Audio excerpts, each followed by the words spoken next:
A santa paz de Deus com todos os amados irmãos. Louvado seja Deus, mais uma preparação do Senhor aqui para nós. Hoje nós vamos dar continuidade à exposição da carta de Paulo aos Romanos, hoje no capítulo 2. É um capítulo relativamente curto, são 29 versículos, e poderíamos iniciar louvando a Deus pelos que já conseguiram assistir a primeira exposição, os primeiros vídeos.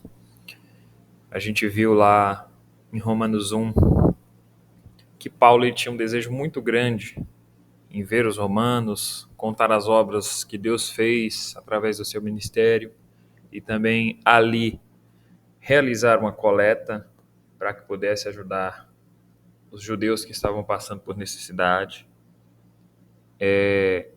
A gente vê também que a carta de Paulo como um todo é escrever sobre a razão do Evangelho, o objetivo do Evangelho, e que ele atinge a todos, que nós vamos nos aprofundar aqui no capítulo 2 também.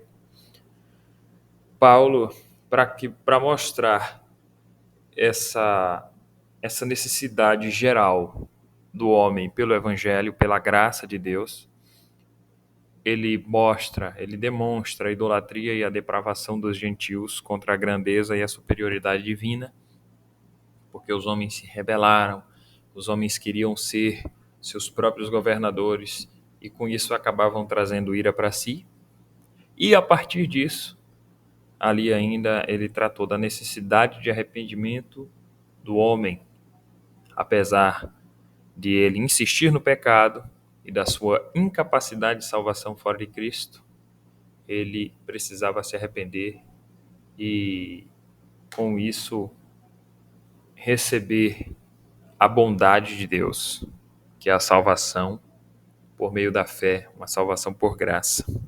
E agora, nós vamos dar andamento aqui na nossa exposição, começando a falar do capítulo 2 de Romanos. Para isso, nós vamos fazer a leitura e logo mais nós vamos fazer a exposição ponto a ponto.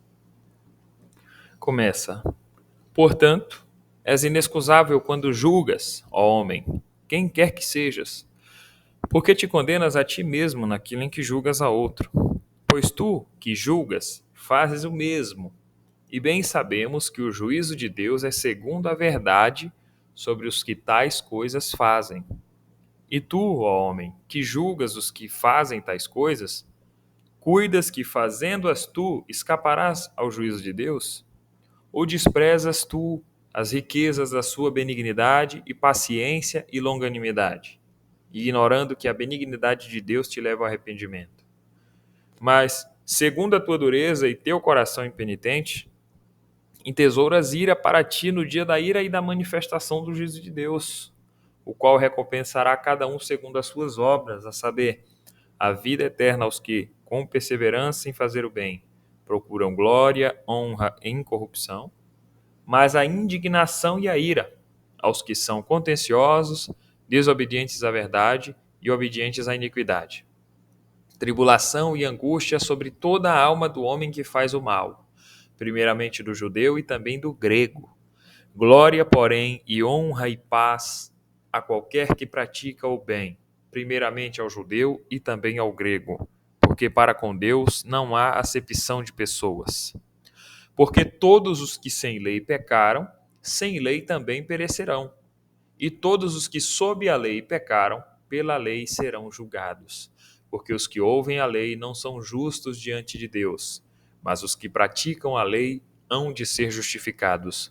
Porque quando os gentios que não têm lei fazem naturalmente as coisas que são da lei, não tendo eles lei, para si mesmos são lei, os quais mostram a obra da lei escrita em seus corações, testificando juntamente a sua consciência e os seus pensamentos, quer acusando-os, quer defendendo-os, no dia em que Deus há de julgar os segredos dos homens, por Jesus Cristo, segundo o meu evangelho.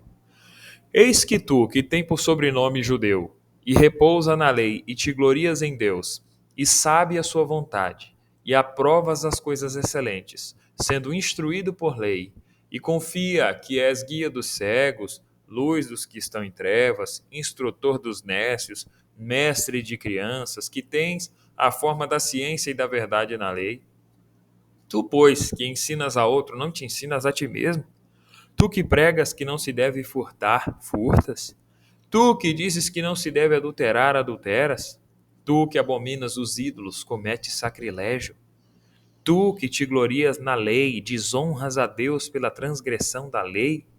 Porque, como está escrito, o nome de Deus é blasfemado entre gentios por causa de vós. Porque a circuncisão é, na verdade, proveitosa, se tu guardares a lei. Mas se tu és transgressor da lei, a tua circuncisão se torna em incircuncisão. Se, pois, a incircuncisão guardar os preceitos da lei, porventura a incircuncisão não será reputada como circuncisão? E a incircuncisão, que por natureza o é, se cumpre a lei, não te julgará porventura a ti, que pela letra e circuncisão és transgressor da lei? Porque não é judeu o que o é exteriormente, nem é circuncisão a que o é exteriormente na carne, mas é judeu o que é no interior, e circuncisão a que é do coração, no espírito, não na letra, cujo louvor não provém dos homens, mas de Deus. Paramos aqui a leitura e seguimos para a exposição.